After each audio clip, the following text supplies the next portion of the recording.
재판 실제로 들어가 보니 이렇더라. 재판장이 말하는데 변호인이 바로 끼어들어가지고 이거 적법한 진행이 아닐 수도 있습니다. 헐, 이거는 협박인가? 이거는 재판장에 대해서 어떻게 이렇게까지 얘기를 하지? 라는 생각이 들 정도로 저는 정말 깜짝 놀랐어요.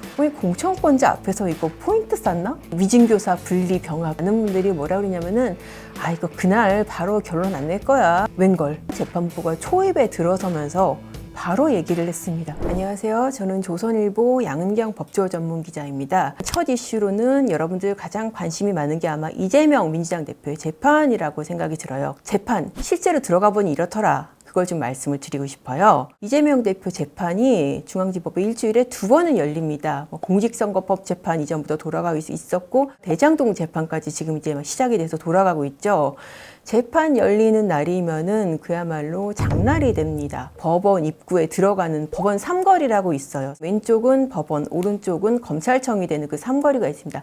삼거리 입구에서부터 민주당 지지자들이 파란색 장막을 쳐요. 옷도 마치 입고 나오고 이렇게 현수막 같은 것도 두르고 해서 지나가는 사람들한테 커피도 나눠주고 전단지도 나눠주고 이재명 대표가 검찰 탄압을 받고 있다 이렇게. 그리고 이제 법정 들어가려면 정문을 통과해서 그 현관 쪽으로 가야죠. 차에서 내려서 법정에 들어가는 입구까지 다른 사람이 접근할 수 없게 이렇게 경호원들이 쭉 서 있어요. 거기를 이제 런웨이처럼 이렇게 걸어갑니다. 이재명 대표가 나타나기 전부터 이제 수많은 지지자들, 유튜버들이 모여서 계속 소리를 지르고 함성을 지르고 해요. 판사들이 그 판사실에서 기록을 보는데 그 소리 때문에 집중이 안 될 정도다. 그런 얘기하는 사람들도 많거든요. 물론 이제 지지자만 있는 것은 아니고 태극기 부대 이쪽 사람들이 와서 이재명 구속하라 이렇게 소리도 외치고. 재밌는 거는 바깥에는 사람이 이렇게 많은데 정작 법정에 들어가면은 사람이 그렇게 많지가 않아요. 이재명 대표 재판이 이제 중앙지법 312호에서 열리거든요.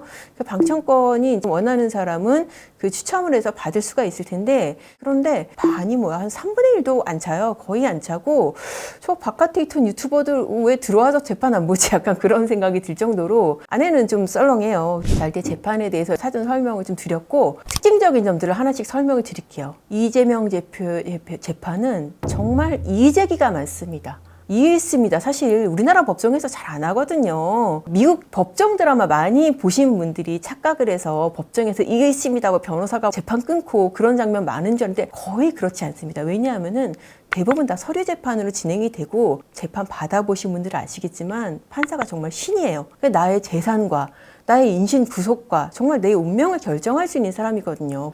이 법정은 굉장히 안 그래요. 제가 이게 이렇게 나가도 되나 싶었던 재판이 이제 지난 3일 재판이에요. 여기에 이렇게 끼어들기가 많은 재판은 저는 진짜 잘 못 봤어요. 그날이 이제 어떤 일이 있었냐면은 그 성남 도시개발공사 정관을 이제 검찰이 제시를 했어요.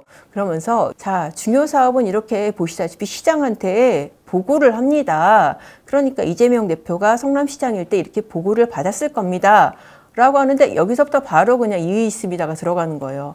아니 이거 지금 도시개발공사 사업이다. 이거 성남시 사업 아니다라고 이제 변호인이 말 끊는 거예요. 그러니까 검찰이 짜증이 나겠죠. 재판부가 판단할 거예요. 말 끊지 마세요. 라고 하니까 또 변호인도 굽히지 않습니다. 아니 이거 주장인지 내용 설명인지 구별이 안 돼요. 그러는 거예요. 이게 변호인 주장이 이거예요. 서류를 설명을 하려면 내용만 설명을 해야지 왜 너네 주장을 섞냐 이거예요. 근데 사실 아시다시피 서류를 설명하는 이유가 이것은 서류입니다. 이거를 말하기 위한 게 아니잖아요. 이 서류가 유죄하고 어떤 관계가 있는지, 유죄를 입증하는 데 어떤 도움이 있는지를 검찰 입장에서는 설명을 하는 게 목적인 거지. 그러니까 이제 재판부가 보다 못해서 제가 정리할게요. 그렇게 하는데 재판장이 말하는데 변호인이 바로 끼어들어가지고 재판장님이 이런 거 허용하시면 이거 적법한 진행이 아닐 수도 있습니다. 라고 변호인이 얘기를 하는 거예요.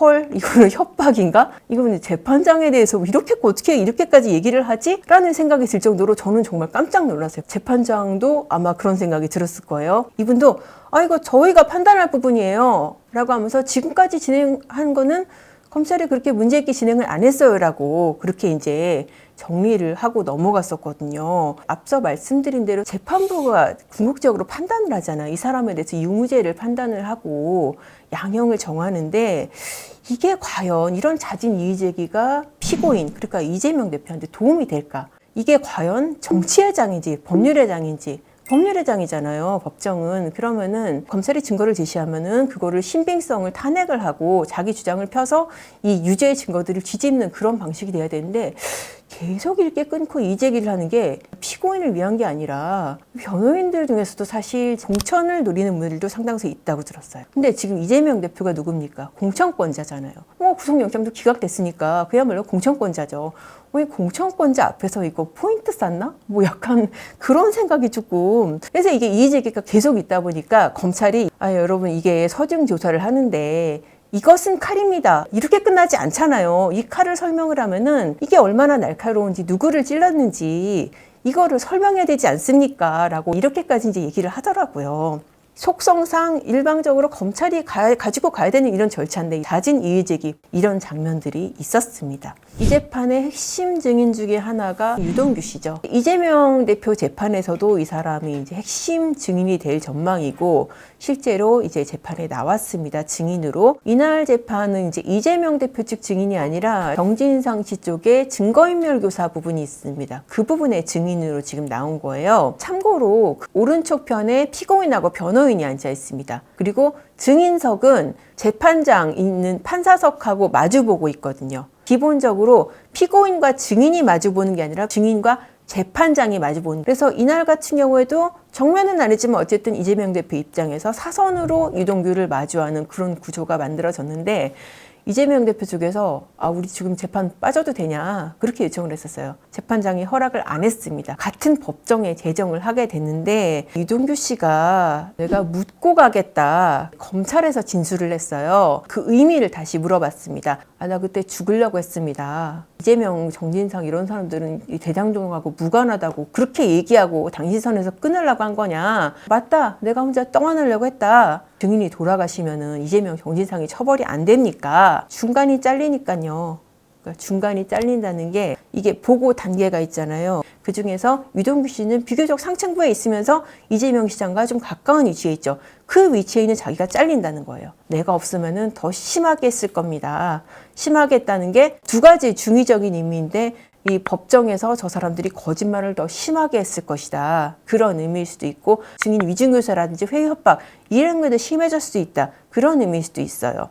이때 유동규 씨가 울분을 토로를 했어요. 그동안 이재명을 지켜야 했다고 생각했던 게 정말 끔찍했다, 굉장히 좀 진한 소회를 토로를 한 건데, 이때 이 순간에 이재명 대표의 표정은 어땠을까요? 제가 봤을 때는 먼 산을 보고 있었습니다. 여러분들이 그동안 많은 관심을 갖고 계셨고, 재판의 병합, 이게 이렇게 국민적인 이슈가 되나 싶었던 게 이 위증교사 분리 병합 이 여부인데요. 이날의 풍경을 제가 한번 말씀드릴게요. 위증교사 사건은 굉장히 간단한 사건입니다. 이 대표가 교사를 해서 김모 씨가 위증을 했다, 이거 하나예요. 근데 지금 이 위증교사 사건이 있는 재판부가 어떤 재판부냐? 사건이 덕지덕지 붙어서 눈덩이처럼 굴러가는 재판부예요. 이 재판부에 있는 사건이 뭐가 있냐? 대장동 재판, 백현동 재판, 성남FC 재판, 위례, 지금 특혜 의혹까지 지금 큰 줄기만 해도 4개가 있는데, 대장동 재판 시간이 얼마나 걸리냐면요. 지금 이재명 대표 없이 기소된 이른바 대장동 일당들이 기소된 그 재판 2년 넘었는데 1심 안 나오고 있어요. 결심까지도 지금 언제 끝난지 알 수가 없어요. 그런데 만약에 병합이 된다라고 한다면은 이 사람은 지금 위증교사 그거 딸랑 하나인데 몇 년이 되고 끝날지 알 수가 없는 그런 상황이 되는 거거든요. 그러니까는 이 사람이 법원에다가 나 따로 재판해달라고 의견서를 낸 거예요. 사실 이게 정말 당사자 입장에서는 제약이 한두 개가 아니에요. 재판 중인 사람은 출국금지할 수 있다. 재판부 입장에서는 이거 고려 안 하기가 어려운 거예요. 재판장이 예고를 했었어요. 이 위증교사 여부를 따로 심리하겠다는 분들이 뭐라 그러냐면은 이거 그날 바로 결론 안 낼 거야. 법원이 그렇게 쉽게 시원시원하게 말 안 해주거든. 웬걸 재판부가 초입에 들어서면서 바로 얘기를 했습니다. 김모 씨가 대장동하고 관련이 없고, 그리고 두 번째 쟁점도 다르고, 세 번째 사건 분량에 비춰서도 따로 심리해도 된다. 그러니까 이게 거의 결론이 그냥 나버린 거죠. 그러면은 이 사건은 대장동 백현동하고 별도로 돌아가는 재판이 되기 때문에 생각보다 결론이 빨리 날 수도 있는 거죠. 다만 이게 언제 나느냐, 총선 전에 나느냐, 그리고 더 중요한 게 재판부 인사전에 나느냐, 이게 굉장히 초미의 관심사가 돼 있는 상태입니다. 자, 그래서 이제 지금 요약해서 말씀드릴게요. 이 재판의 포인트 첫 번째, 잦은 이의제기. 이거 이렇게 해도 되나 싶은데 이거 야당 대표라서 가능한가, 그런 생각이 들기도 하고, 이 잦은 이의제기가 이 재판에 유리할지 불리할지. 두 번째, 유동규 씨와의 조우, 먼 산 바라볼지 아니면은 얼굴 붉히고 다툴지. 세 번째, 위중교사 언제 끝날지. 이 세 가지 정도로 관전 포인트를 잡아서 재판 지켜보시면은 아마 굉장히 흥미진진한 재판이 될 것으로 보입니다. 지금까지 판결문 읽어주는 여자 양은경 기자였습니다. 감사합니다.